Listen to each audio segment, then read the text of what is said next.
All right, guys, we'll get started. I know Professor Eger yesterday went through a lot of different topics of material selection. So you guys, my understanding, went from steel to talking about a lot of other materials that we can use.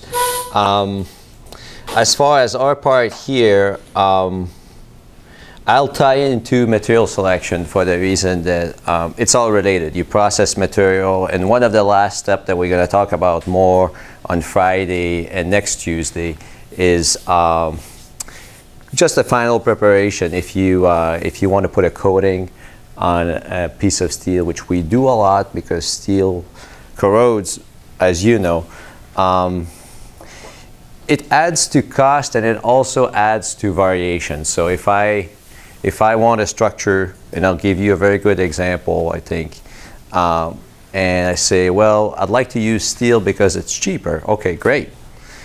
But then I also want it to look nice over time if it gets scratched and everything, and that's really where sometimes the problem comes in.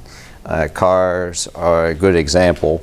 We go through a lot of work in sheet metal processing to reduce the risk of rust on cars for a certain period of time. So, if you remember on Monday, I was talking about, I didn't bring the exact image. I was talking about going to the harbor, and what actually happens at the airport, you have these type of wind turbine. There's one of them. And what it looks like, it's much smaller. If you see the size here of the elk is about 1/5 of the diameter of regular wind turbines. So what you have at the Boston Harbor, if you're on the water or even if you're flying in, you have the regular wind turbine. So they have, say, the 3 big blades going like this. And if you look carefully, there's that little one that literally looks about this size. And it's on a shorter post. So if this is, all the way to the ground here, this is actually lower. So this is the ground elevation. So they arrived to a new design of wind turbines that is based on having a shroud, just the same way that you have turbine engines as opposed to just propellers. What happens really are 2 effects. The first one is you funnel a little bit the wind by having the shroud, but the main effect is creating a suction on the backside, and that's really what's increasing the power efficiency. So this double curvature, you get 2 levels of it. What it makes is it's deflecting the wind, and then on the backside you really have low pressure, and it's dragging the air into the turbine. They are not exactly as powerful as the big one, but they definitely visually are not as disturbing. These blades, of course, you see them moving over here. You don't see anything really turning because it goes so much faster. And it's much smaller, it's lower. So the bottom line again, and this is a startup. They have their main headquarters here and on the west suburbs in Waltham, and they get a lot of government funding, of course, because it's renewable energy and all that. But I think the concept, even though at first maybe it doesn't matter if you're really out in the mountains and really nobody sees it, but as far as having these installations in urban areas, it makes a lot of sense. Now, cost is really what drives a lot of these designs. The wind turbine themselves are a problem in terms of the investment cost. So if you start adding, what happens is you had this superstructure here, all the shroud system. This is approximately, if I remember, 100 feet diameter. It's up in the air. It's on a bearing. They don't show it. This one doesn't have it, but at the airport you do have a bearing to control your orientation. You add cost, of course, by using this system. So what do you want to do? I was working on the generation that got installed there, and the goal really was to minimize the additional investment cost. The main limitation was that not just the size, is the precision that the designer wanted on those curvature, the curved surfaces. It's not like an aircraft fuselage, but they really specified and needed a double curvature. So it goes around the circumference and then it goes outward. And that's not easy to make. We can make it, if you remember, we talked about stretch forming. That's great. You can do it that way, but these are fairly expensive processes. You need to take it one piece at a time. If you're using metals, you could probably do it through stamping, but you have to think about all the spring back and make sure that you can connect all the pieces. And if you remember Monday's class on welding, yeah, you will want to weld all these pieces because you end up with hundreds of them to make the structure. It becomes a little bit like a roof when we talked about joist on Monday. You need an internal structure to this if you're going to be resisting winds, snow, you name it. In high winds, I've seen it a number of times when landing that they actually don't use it, so they have to turn it 90 degrees to make sure that they don't overrun their system. So it comes with its own limitation because you're multiplying the effect of wind in a high wind situation. Now all of a sudden you're producing higher than your turbine capacity. We'll just talk more about the material here. So just a little close up. I was talking about the double curvature. We're not going to talk about any drive components. They were not really a problem, but in terms of the overall structure here, weight itself is not a problem. Yes? Could you not cast it? The whole 100 feet structure? Yeah. Also, speaking of a 100-foot structure, isn't it hard to transport the stuff? Like, what would you bring it to this location on? Very good question. So we had to break it down in 3 segments. So it fits on trucks. And then the 3 segments were bolted together on site and erected. So that's where you do need some bolts, but these were flange connections, so you're looking at maybe a dozen, good-sized bolts for doing that. Now it does bring also the issue of just the field erection. If you have these coatings, if we use steel, what exactly they're going to scratch, because they take the piece, they put it to the ground, and then they try to drag everything together and bolt it. It's not easy to maintain surface finish on something this big. And finally, instead of having it turn 90 degrees to stop it getting back driven by the wind, couldn't you just have like a locking mechanism that stops the shaft turning or something? It'd be a lot easier, cheaper. Okay, so the reason for turning 90 degrees is not just the turbine, it's also the bearing system.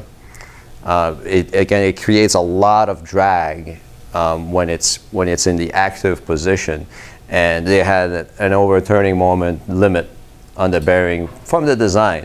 I mean, this is one of the first few in the US, and of course they could say, okay, we're going to spend more money on the bearings because this is becoming our limiting factor. I don't think they knew exactly what kind of typical wind they were getting. It's unfortunate because, yeah, you get relatively high winds by the airport, and on not a typical day, but kind of a not unusual day, they can't use it. And they had to derate the bearings, and I was not in the detailed design of the bearing system, but they had to derate it because they made some mistakes essentially in evaluating the overturning moment. Yes? Yeah, I thought most of the cost for these structures was actually in the bearing and the structural support with that. I mean, I thought that's why that design was the original was so prevalent. So the power generator itself is expensive. The post has a cost because it's big, and the blades. I can't say that one component it really is the cost reason. They all contribute to it. The bearing is the, or sorry, not the cost, the failure point. Oh. Well, you want to over-design the blades because you don't want them flying. So yeah, it would make sense that it's essentially the power generation. If you lose the power generation, and things don't fall, then it's a repair cost. On the primary structure, like the post on these is typically made out of steel, and it's just one component.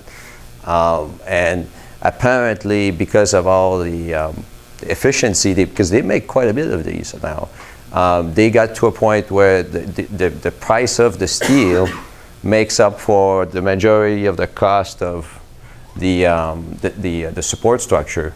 So they will price based on current index for the price of steel, because it varies, and therefore if I give you a quote and you end up saying yes 3 months from now, I'm going to adjust it based on the variation of the cost of my raw materials. So they were able to optimize the design of this because it's pretty simple. It's one post. When we're talking about something like this, that was the point of discussion they wanted me to have with them, in terms of, oh, okay, well, when you start making a lot of these, it's going to be the material cost, and therefore aluminum is not going to be a big deal as opposed to steel.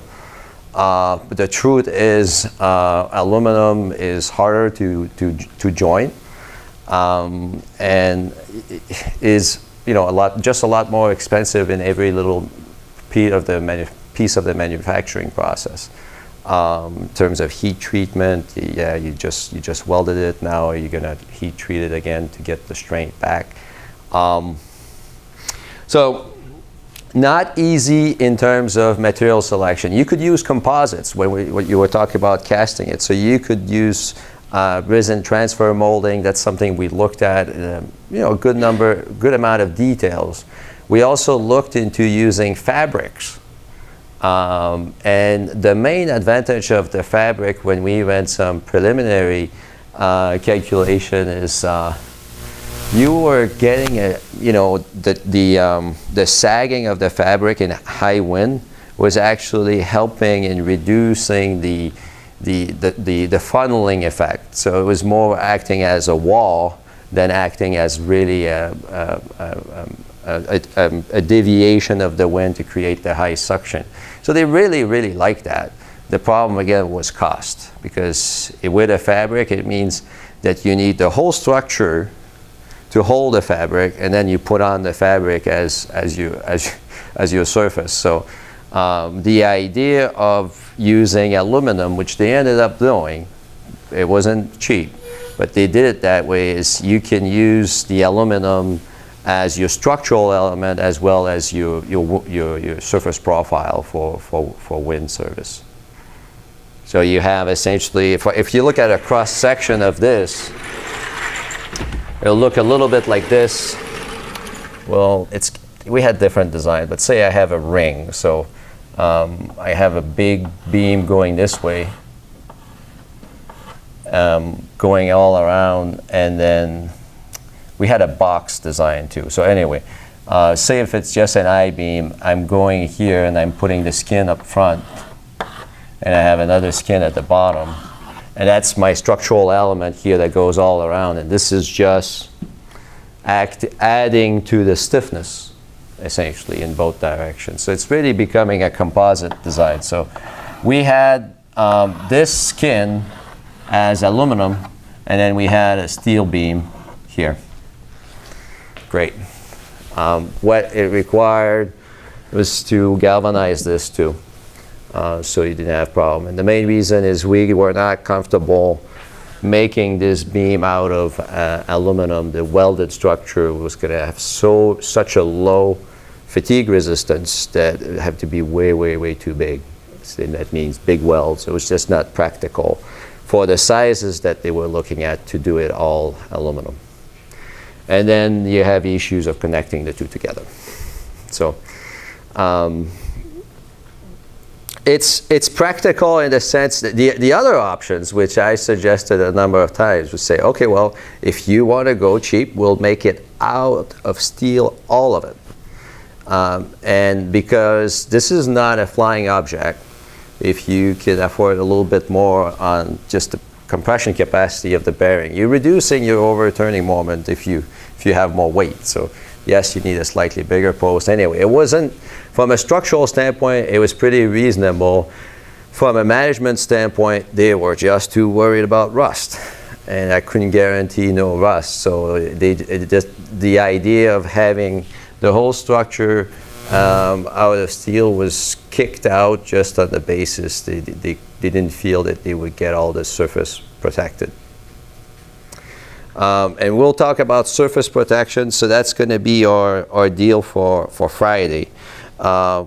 Before I get too much into corrosion, I wanted to recap, and that's tied into this wind turbine, that if you have welded joints, you're really, really reducing the strength. That's what we talked about on Monday. You're going from, say, 20 KSI capacity for steel down to 2 or 3 KSI. For aluminum, you can go down below 2 KSI. So the KSI, you do times 7, so approximately. So you're only talking about 14 megapascal capacity for a welded aluminum. This is the kind of capacity you get out of plastics. And that's all you can promise yourself for a welded aluminum structure. And that's, a good part of the reason why over here it became a problem for the structural design. A couple of reasons for that. The first one we mentioned, and we actually talked about in length, is residual stresses from shrinking a very hot metal in the weld pool. When it's cooling down, it starts to develop strength. Initially it's liquid, doesn't do anything, and then it starts shrinking and pull on the material, so you're left with residual tension. The other effect was that heat affected zone, so you go through a full heat treatment process on everything that doesn't get melted. And what we discussed was, for aluminum, you're reducing the strength because you lose the aging. You lose your very small particle. And for the steel, it depends on the condition. But if you go through all the way to the austenite, depending on your cooling rate, you can form something that's really low ductility, is what we worry about. Okay, so corrosion. I got 2 samples. I'll pass this one on first. This is something I took from the Stowe Drive tunnel. You have an image of it. It's got smaller over time, but it's approximately a 1/4 inch thick, which was the thickness of the beam in the area I collected it. So at first it got me really worried that there wasn't anything left. But the reason I bring this to class each fall is the steel corrosion product expand by about a factor of 4 to 5 through corrosion. So this only corresponds to about 1/16 of an inch loss in actual metal. So everything is expanding when you're corroding. And that is a problem if you're thinking about, say, the Longfellow Bridge, for example, where you have rivets and bolts, because if you have corrosion between the rivet and the rivet head and the structure, it starts to expand and tries to pull, and every once in a while you break rivets. I don't think you break bolts, but you'll break rivets in existing structures just by the expansion of the rust.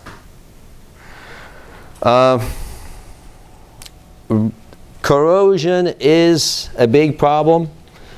So we got some statistics here in terms of how often each type of corrosion causes a problem in service. And you can see that the 3 main reasons is general corrosion, which is that piece essentially when it's not protected.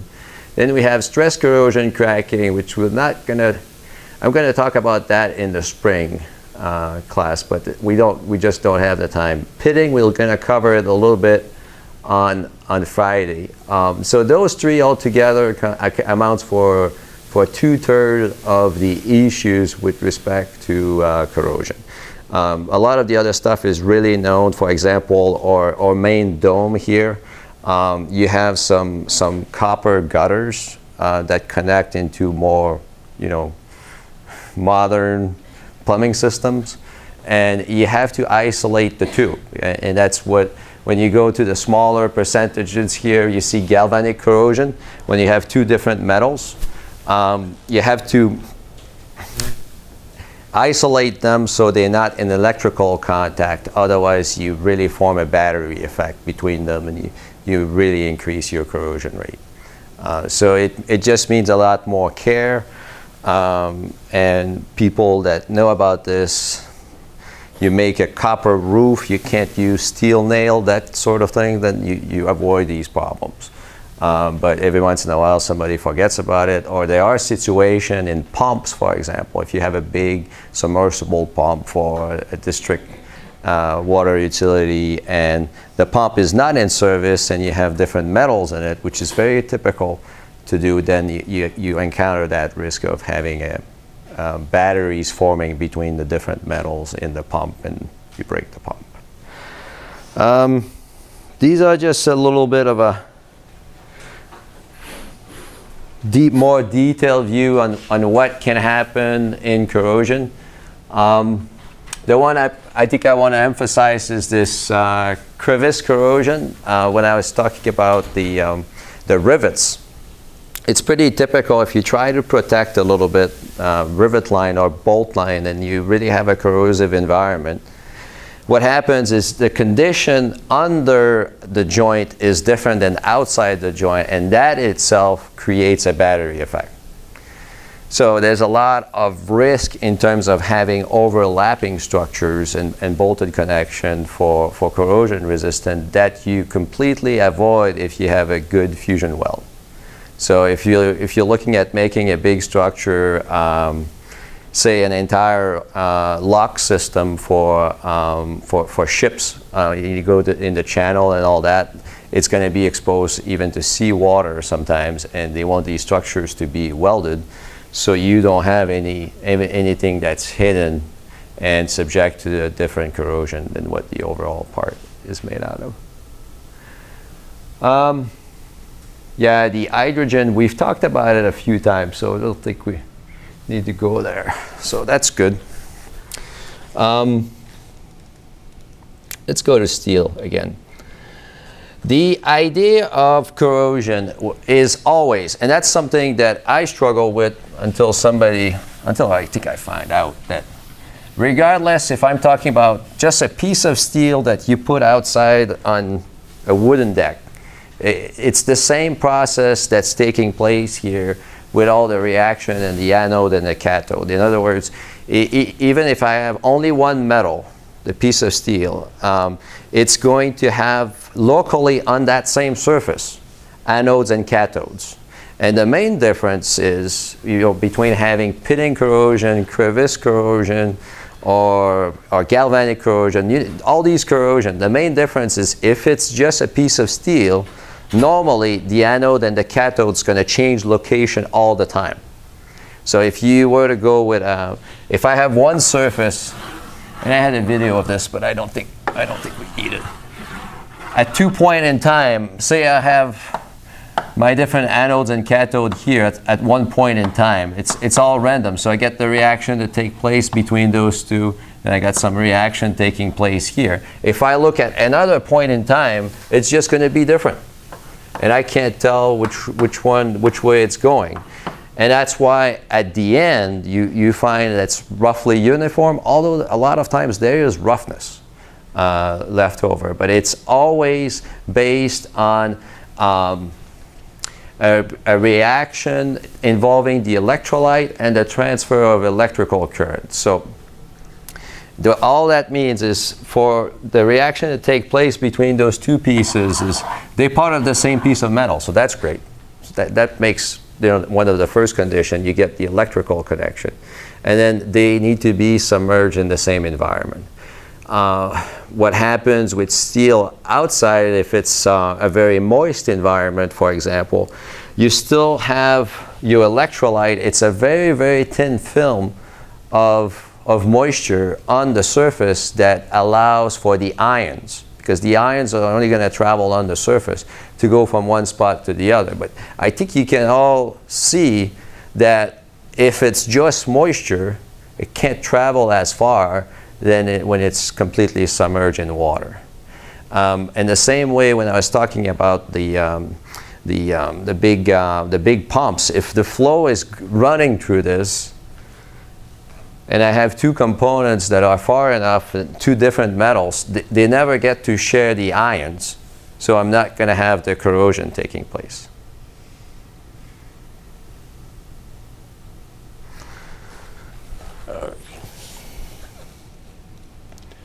We'll talk about steel more specifically. So if I'm trying now to have corrosion of steel, that I have all the environment, I free the ion's trying to get out in the water, I can produce the hydrogen through this process depending on the pH of the environment and if there's a differential in potential across here between the metal and the electrolyte.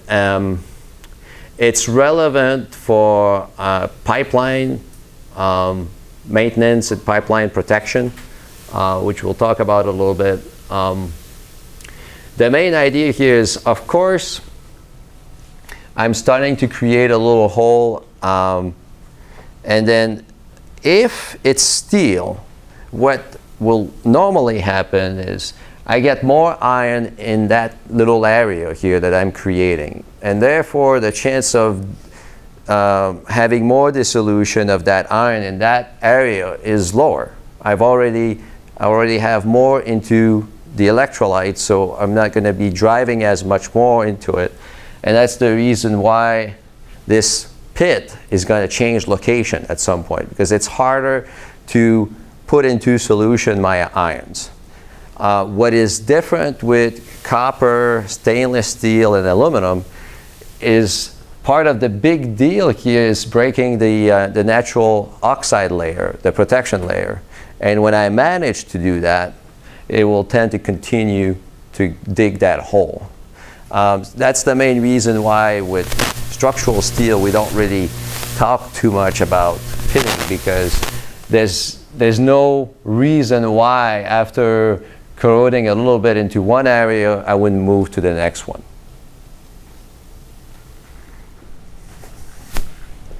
Having said that, this is kind of how it looks like sometimes. So it's not perfectly smooth. I've seen probably too many corroded tanks and beams over time, and this is very typical. So even though I'm saying I don't have pitting, I have variation in the amount of loss of thickness, to the point where if I'm a designer and I want to design for allowing for a certain amount of corrosion of the steel, I normally end up saying locally I'm going to have twice the average thickness loss.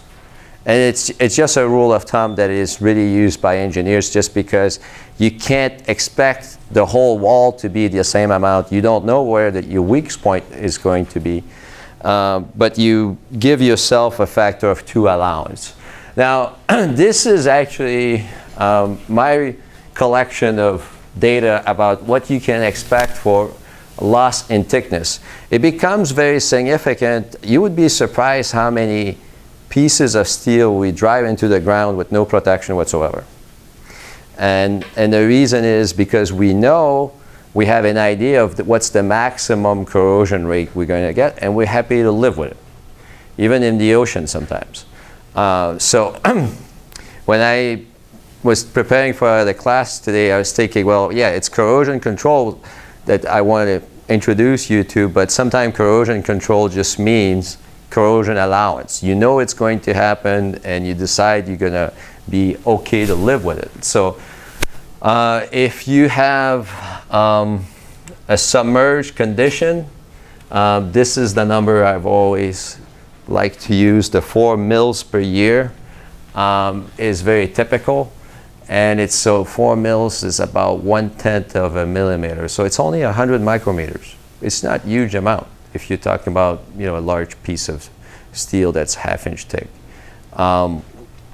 it's a fixed number, and the reason is when you're in submerged condition, this one here, you're limited by the transport of oxygen for that reaction. And oxygen in water is going to diffuse at a certain rate, maybe a little dependent on temperature, but it varies very little. If you have water that doesn't have oxygen anymore, like in a heating system, when it's completely closed, then you get to stop that reaction. So all of a sudden you don't have it, and that's why we can use boilers that are made out of cast iron or steel, because eventually everything gets depleted in terms of the oxygen and you don't have any more corrosion. It's not true if you have a cooling tower system where you essentially bring the water up in the air to cool it down, then you keep bringing oxygen back into your system, and now you need inhibitors and you need a lot of elements to prevent the corrosion. So I think you get to see that there's just a lot going on. Buried application is typically smaller corrosion rate than if it's submerged in water. The main reason is, you get less oxygen again. And if in some cases you can be dry even if you're buried, and therefore your corrosion rate is reduced quite a bit. The main issue with a buried structure is very close to the water table, because that's where you have moisture and you have cycles of going up and down, and you get your maximum corrosion rate there. But whether the soil is aerated or not makes a big difference.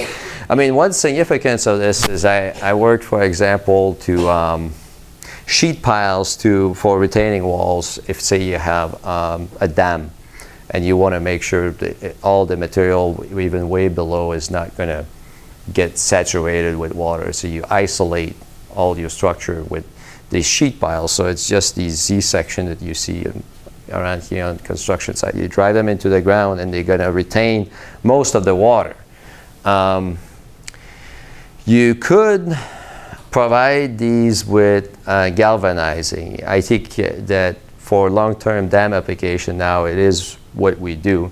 But for everything that's existing, and even for a lot of pile application nowadays, you still don't galvanize it. So you expect a certain section loss, and unfortunately it's not going to be the same through the whole section.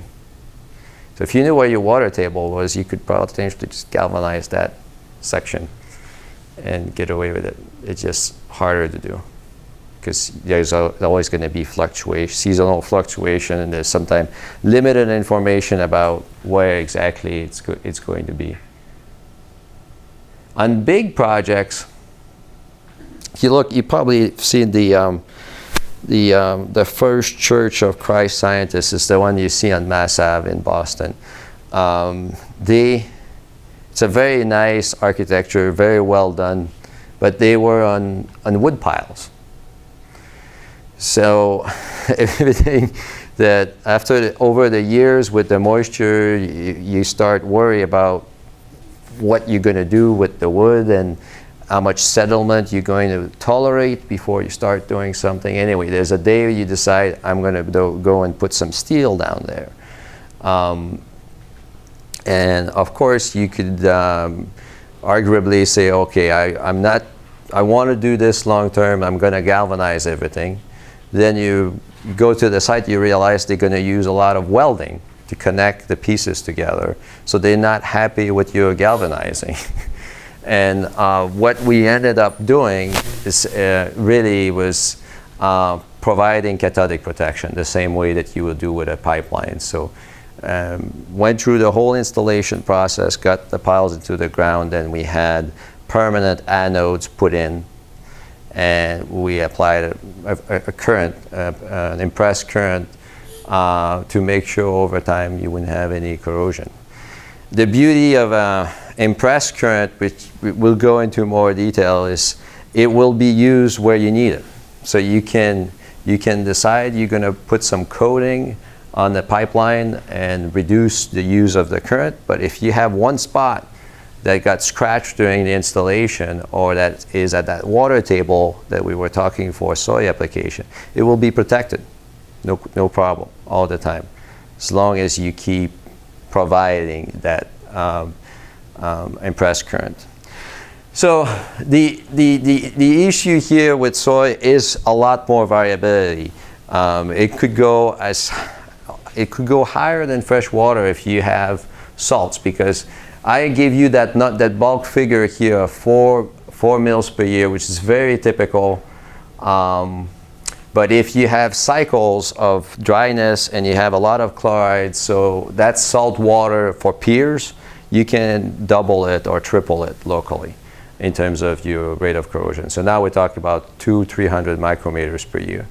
And if you're corroding on both sides, of course, you have to multiply it, and then you multiply it by 2, thinking there's going to be one area that is more than those figures. So it's not impossible to do, but it is really a drawback of using steel for a lot of applications. And we can't go like there's weathering steel. There are other options here to try to minimize this. I will say weathering steel is not going to work in water, and it's not going to work underground either. So it's really intended for bridges where you do have and railroads where you do have this cycle of dry and wet. It's the only condition where you can build up essentially a certain form of protective oxide on the steel. That's what weathering steel is. Yes? Maybe I missed it, but in pitting corrosion, what causes it to keep going in the same spot? So the pitting corrosion is because you have a passive layer around it. So on aluminum, you form the alumina Al2, O3 all around it. It's a very thin layer. And what happens is there's one point where it's just a little weaker, it penetrates. By the time it does that, it's just so easy to keep digging that area as opposed to trying to perforate another area. It's a stability. It will happen with stainless steel because stainless steel has the protective oxide. It doesn't really happen with steel itself. It happens with copper, which is very unfortunate. So you get these nice copper pipes and they have holes right through it because you lost the protective layer on the surface. So speaking of protective layer, that's actually the last thing I wanted to cover. You can have steel. That's a piece of rebar. This section here is the original size. I think it's about 3/8 of an inch. And then one portion was in a section of concrete that lost its integrity. So here you have the pH of 9 to 10 that is typical, or 11 in concrete. And here it's whatever the atmospheric condition was.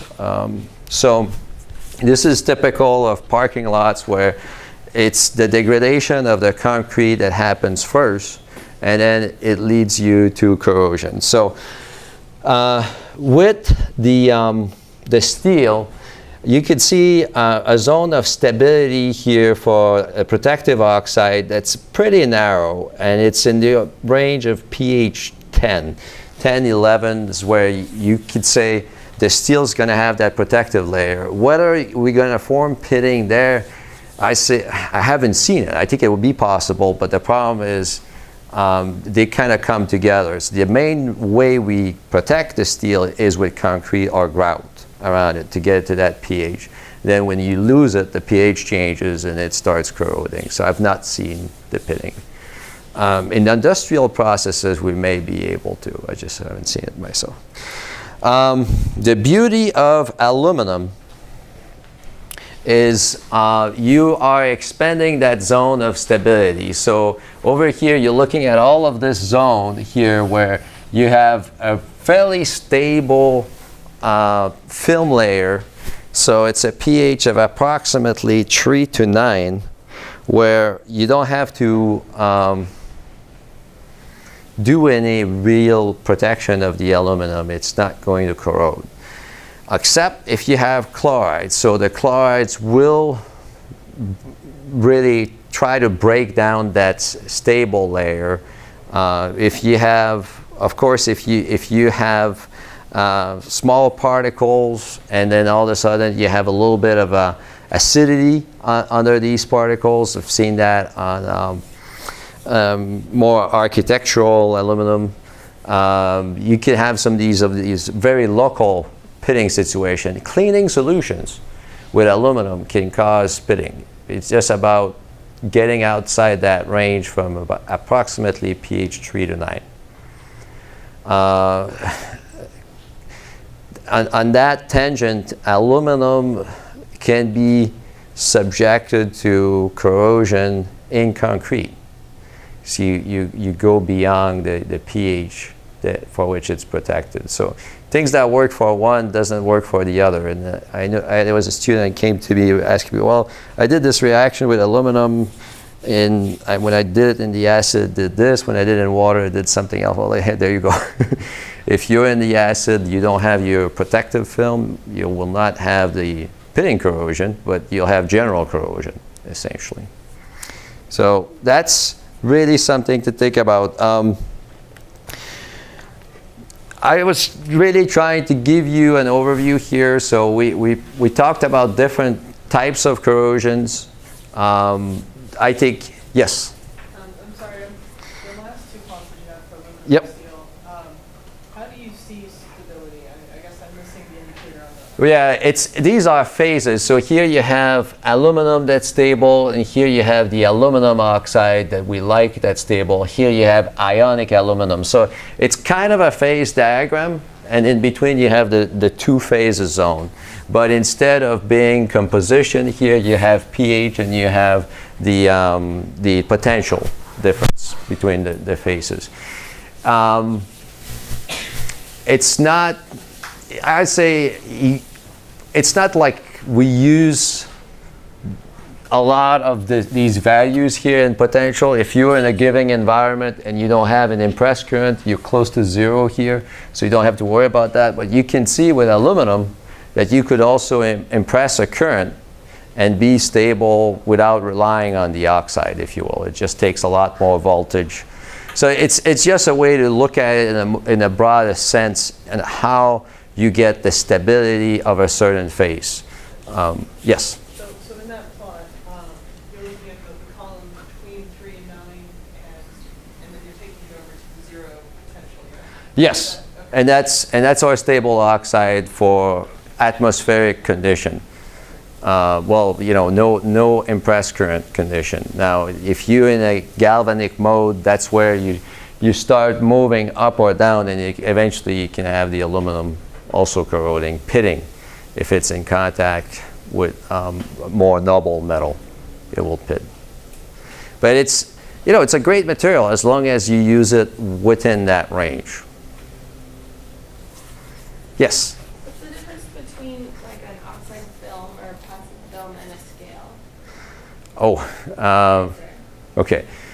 The scale that we've talked about in this class is formed at high temperature. That's really what we're thinking about.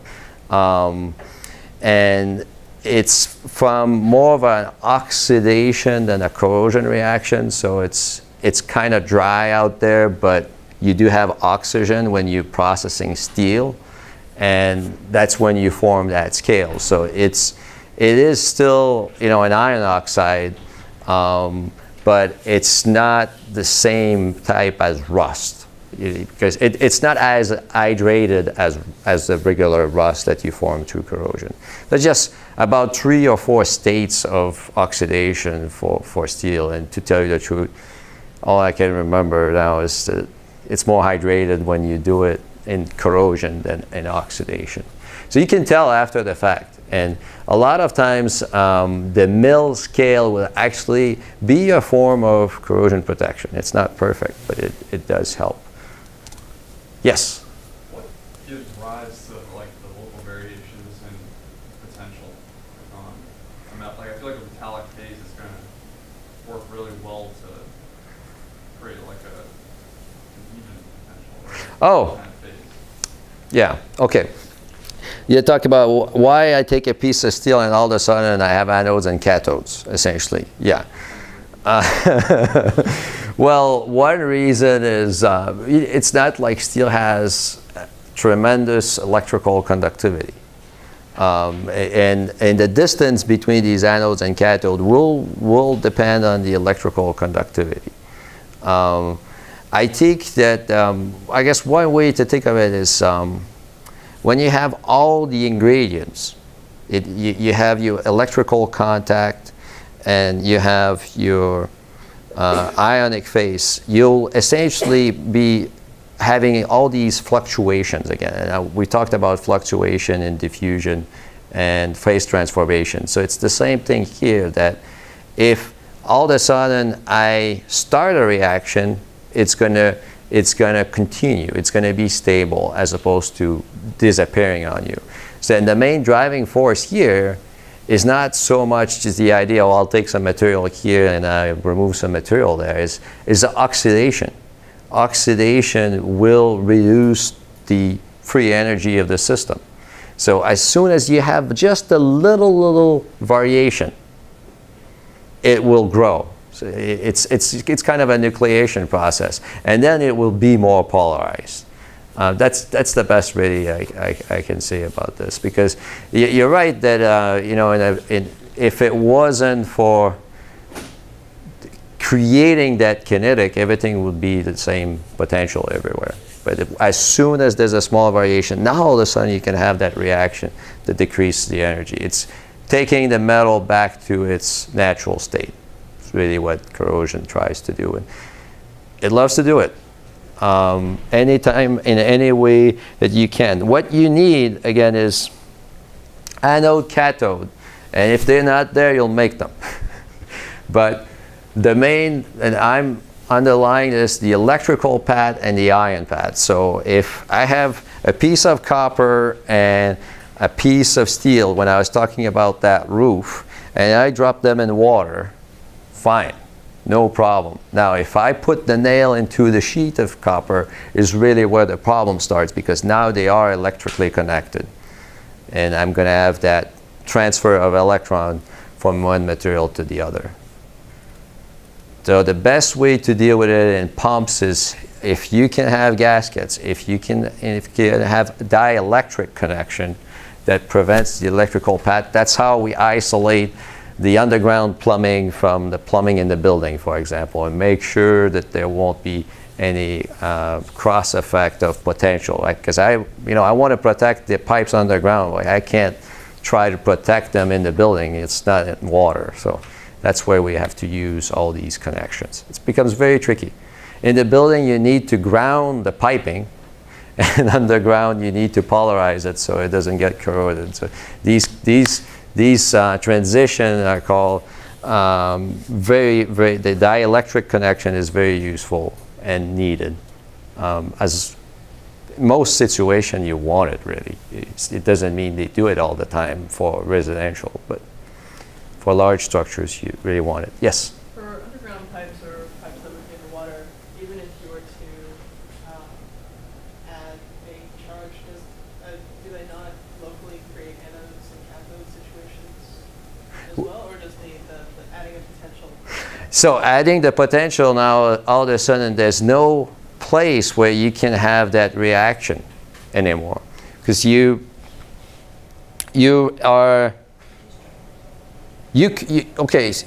created it. You created the path, but with your sacrificial material, and we'll go through that, because the only way you protect is not just by putting in the ground is a potential. You put the potential, and then you put your counter side, so you always have a sacrificial material or a permanent anode that's going to take the corrosion reaction. So what they do in big installations, sometimes they'll really recycle steel. And that's what they're going to drive into the ground, and all that scrap steel is going to corrode instead of the structure that you're building. Yes? But then on the bulk material, you still have these cathodes and anodes. They're just not corroding because your sacrificial anodes corroding. Yeah, so because you're so high on the potential, they all are cathode at that point, and the anode is the sacrificial material that you've put into the ground. Sometimes it could be just a carbon electrode, and that's the one that essentially always going to be the anode. So you do get to separate it essentially. Yes. Wow. All right, guys. Any more questions? You can come to me, and hope you have a good day.